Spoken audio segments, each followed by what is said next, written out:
guys? This is episode 40. 40 episodes of Talk Wrestling. I said XMV the first time. That's how long I've been taping this show. I'm reverting back to the old ways. We do double takes and triple takes, and just like XMV. But this is episode 40. And speaking of XMV, Mike Nagel has officially accepted my, not really a challenge, my invitation to appear on the No DQ 10th anniversary show, which we're now officially calling the XMV reunion, November 8th, 2008, 11/8/08. And I had two other guys give me a call when they found out about this. The best damn referee in wrestling today, in my humble opinion, because he saved my ass from a beatdown, Josh Tariff, is coming out of online video retirement, make an appearance. Will he be serious? Will he be boring? Only you can find out by watching. Just like only you can prevent forest fires, only you can find out by watching Josh Tariff on No DQ's anniversary. And a guy who is halting his wedding invitations going out to give me a call. Of course, by the time that goes up on the air, he will be the married Lee Aaron, the artist formerly known as, well, he asked me not to use the name, so I won't. You know who he is. The co-host of the Tuesday show of XMV for a good long while. My best friend. The man whose best man I will be November 2nd, which is very soon. Derek Werstiuk. W-E-R-S-T-I-U-K. Like, why is WWE not acknowledging R-Truth as K-Quick? They're trying to get him over as a different character. Very much similar to the Ron the Truth Killings character in TNA. I'm not talking to you. Shut up. Oh well. They're not acknowledging it because they're trying to get him over as a separate character. If they acknowledge his past as K-Quick, people look him up and go, wow, he really didn't do very much until he went to TNA. And WWE wants to get him over as a WWE character. So, they're going to acknowledge R-Truth, reference to Ron the Truth Killings, but they're not going to mention his past. They don't mention a lot of guys' past, you know. You don't hear him talking much about Brian Kendrick's past now. Now that he's the Brian Kendrick. So, they're just trying to get guys over as their own characters and not trying to... More beeping. More noises. Jeebus, I thought it was the camera dying or running or something. Outside. Gotta love that. I can't go inside until the next couple shows, and I'm sorry. I feel bad, but it is the way it is. WWE's not gonna acknowledge that until maybe later if he wins a major title. Like, oh, by the way, he did this too. So we'll see. This one is from Chris Knowles. Should ECW have a lower second-tier title like the hardcore... Dude, people, you know what? That's the old question of the week right there. But we're not going to call it the old question of the week anymore. Just for you internet people, let's see if I can do this with my hat on. FACEPALM. Oh, FACEPALM be like this more. I can't do it with my hat on. FACEPALM question of the week. I get that question at least once a week, and I don't use it because it is stupid. ECW is a 1-hour show, and I made a point to talk about this. A couple weeks ago, I mentioned that TNA was a 1-hour show. I screwed up. It's a 2-hour show now. It has been for a long time. I just don't pay attention because TNA is getting better, but I'll get to, I didn't talk about Bound for Glory last week. I will talk about Bound for Glory this week. Very upset with Bound for Glory. TNA is a 2-hour show, but ECW is only a 1-hour show, and they do enough to fill the 1 hour without having a second-tier title. They have the ECW champion, and that's all they need. They don't need any other titles, just like none of the other brands or TNA need other titles. They've got plenty of belts to go around. It's all good, people. This one's from Robert Martin. He wants to know what I think Mick Foley will bring to TNA. Well, as of this upload, TNA and Mick Foley is undecided. He's going to make a big announcement tomorrow night on Impact, or tonight on Impact, depending on what day it goes in. live from Las Vegas. We should be there. We should be taping that. We all know he's not done. We all know he's not going to retire or, step away completely. He's going to be involved with TNA for a while. He signed a short-term deal, yes, but it wasn't a one-night-only deal. That's kind of silly to think that. Mick Foley will bring the brand name standing to TNA. Mick Foley is a well-known name. He has been for the last, I would say, a good 12 to 13 years since he became Mankind. Yes, he was known as Cactus Jack for a while, but that was in WCW and ECW, and they weren't really, super popular. I think that Mick Foley brings an aura of credibility to TNA to a point. Yeah, Ric Flair will argue with me all night, and Bret Hart will argue with me all night about, his credibility, the fact that he's, again, one of those spot monkeys that we're going to talk about, I guess, later in the question. But Mick Foley is legitimately one of the biggest stars in the history of the business, and he brings that to TNA. Garrett South has a very good question from my Yahoo mail. What are your thoughts on the outside world looking down on us wrestling fans? The outside world can kiss my ass, and that's a true story. The mainstream media, the outside world, the people looking in on the wrestling business tend to look down on the wrestling business, and they always have.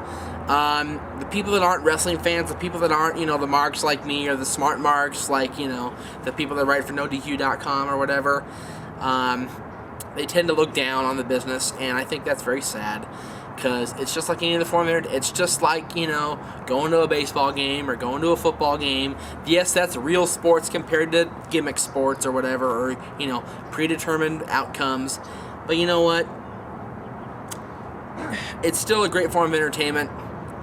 It's still fun to watch, and I think it's very sad that the people tend to look down on us and look down on everybody involved in the business. I know for one, at my old jobs, I used to get very teased and ridiculed for my involvement in any way in the wrestling business, because for the last 6 years I've been involved in some way or another in the wrestling business, be it XMV or the interviews I've done or anything like that, and people look down on it, and it sucks.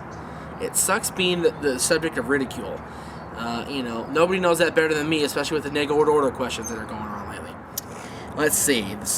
I know it says Sebastian, and I'm going to guess Farber, Faerber on Yahoo. Should Paul London leave WWE for the TNA X division? Yes. Paul London is not being used right now on TV.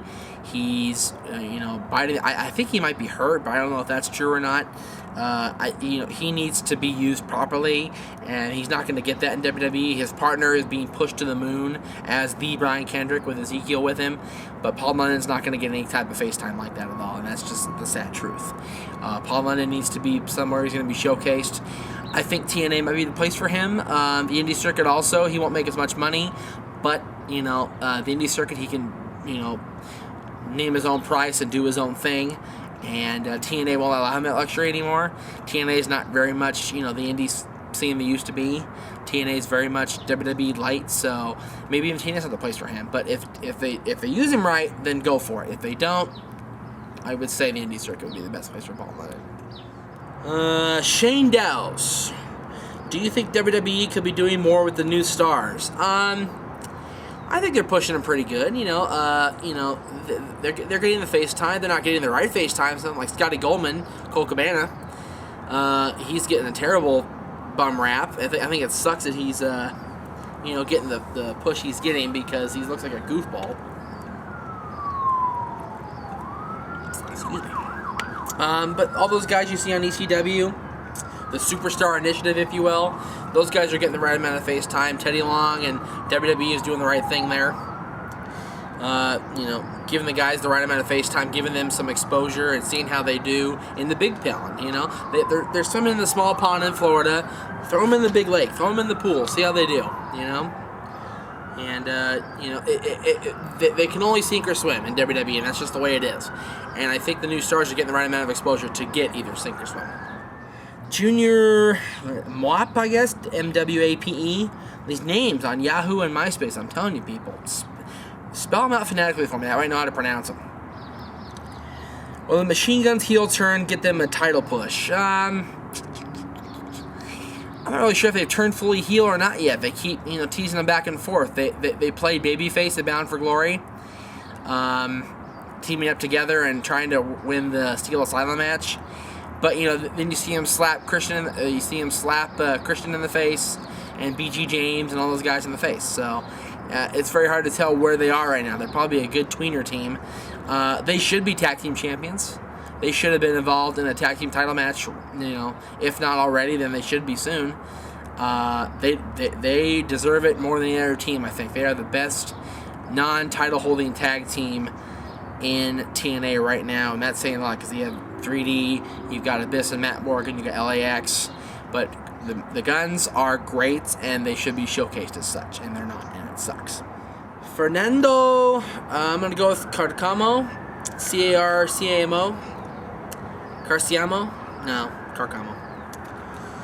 Would the Clique succeed today as an on-screen faction? Well, you had Michaels, Hall, Nash, Helmsley, and Waltman, and sometimes Just Incredible. At this point in their careers, no. Nash is having fun in TNA, doing what he's doing. Hall is working Puerto Rico sometimes, and sometimes he's semi-retired. You never know with Hall. Michaels is still doing very well for himself in WWE. He's still the showstopper. He's still the go-to guy a lot of the time. And, of course, Triple H is the man. Triple H is the man on SmackDown and has been. And you got 1-2-3 Kid, Sean Waltman, who is kind of doing his own thing. I believe in Mexico now. I haven't talked to him in, God, a couple years now, it seems like to me. May have been only a year. I don't know. As an on-screen faction, no. They worked best behind the scenes, doing their thing and working their angles, and being what they are, and that's not a bad thing, in my opinion. They got a pretty bum rap for doing the things they did, but you know what? Hey, whatever it takes to get to the top, in my opinion, whatever it takes to succeed is the way to go. Robbie O'Sullivan, is the Brian Kendrick headed toward a Michaels Diesel scenario? No, I don't think they're going to have Ezekiel turn on Kendrick and turn babyface and do that. That's kind of a long shot, I think. I don't think Ezekiel has the kind of charisma that Kevin Nash did, the kind of star power that Kevin Nash did to make that happen right for him.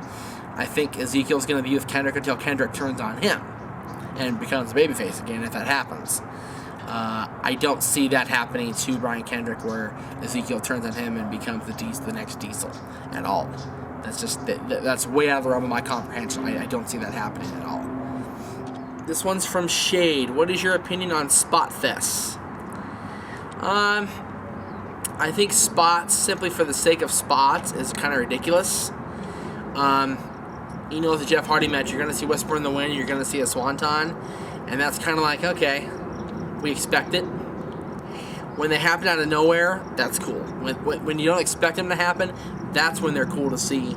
That's when they're great to watch. But spot fests, like nothing but spots in the match, I get kind of bored by that, because it's like, okay, I've seen these happen before, and you see them a lot on the indie circuit with guys that are high flyers that think that the crowd's only going to like them if they do spot after spot after spot after spot after spot. And that's not the case. A lot of indie wrestling fans want to see the ground stuff. A lot of indie fans want to see the mat work too. And they tend to just do spot after spot after spot. And it gets boring, it gets old. And, a spot here and there, okay, but a spot fest, I don't like that. Alright, Bound for Glory happened a couple weeks back. I didn't mention it last week because I was still kind of peeved about it. Sting is once again the champion. I don't get that at all. Kevin Nash turning on Joe, I get that, but I don't get Sting being champion again. 3 years in a row, he's been world champion after Bound for Glory. Makes no sense. I know he's a name talent, but he's way past his prime. He shouldn't be holding a championship. Monsters Ball was hysterical. Poor Abyss got all fried, deep fried and cooked. 3D got robbed of the tag titles by Beer Money in the end.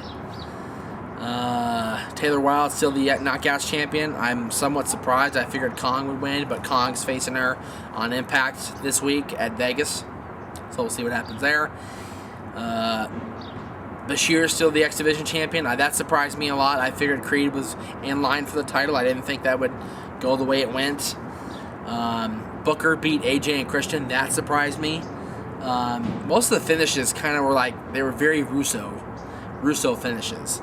And, Russo is very much in charge of the writing team. You can see the influence of Vince Russo. I'm not saying Vince Russo is a bad person. I will never say he's a bad person anymore. But his writing style is getting very predictable, and it's just like, wow. If you couldn't see the Sting Joe finish coming, Kevin Nash said, then you're not paying attention. I'm not paying attention, obviously. Excuse me. What else happened out for Glory? Rhino, ODB, and Raka beat the Beautiful People. I'm not surprised there, to be honest with you. The fact that Kip James is a beautiful person, I guess. Kip's like, what, 40? 45? The Asylum match was good. The X Division Asylum match, that was pretty good. Jay Lethal, Black Machismo won that match. I liked how he was hanging on by his feet, and just pounding Sanjay. That was cool. That was a very cool spot. Again, but, it was a funny spot. You had Curry Man almost break his ankles. You had Johnny Devine go for divine intervention on Jimmy Rave and almost break Rave's neck. What the fuck was that about Divine? He almost killed him. Anyway, I wasn't happy Bound for Glory. Whatever. Cyber Sunday's coming up soon. I know there's Triple H, and he's either going to face Jeff Hardy or Kozlov or both. I would say they'll vote in Jeff Hardy, and Triple H will retain again. Jericho's going to have to deal with Shawn Michaels as a special referee, but somehow he'll win against Batista. The tag match choice, you're probably going to see Crime Time versus the Miz and Morrison, in which Miz and Morrison will prevail. I can't think of any of the matches off the top of my head. I'm not prepared for Cyber Sunday predictions, so we'll get more to that next week, or maybe in a couple weeks. We'll see. In any event, this is Jeff. I am Jeff Meacham, and you're not. XMV reunion coming up November 8th with Josh, Lee, and Mike. No DQCW coming back that day for one day only. And that's it for episode 40. We will see you next time on Talk Wrestling. I'm pumped up at No DQ's anniversary, Aaron. I'm fired up, man. Yeah! Woo! Woo! Yeah! Woo! No DQ's anniversary, Aaron. So that's what happens when I get involved with XMV. I get all like goofy. Can't do that. Gotta be serious. It's a serious show.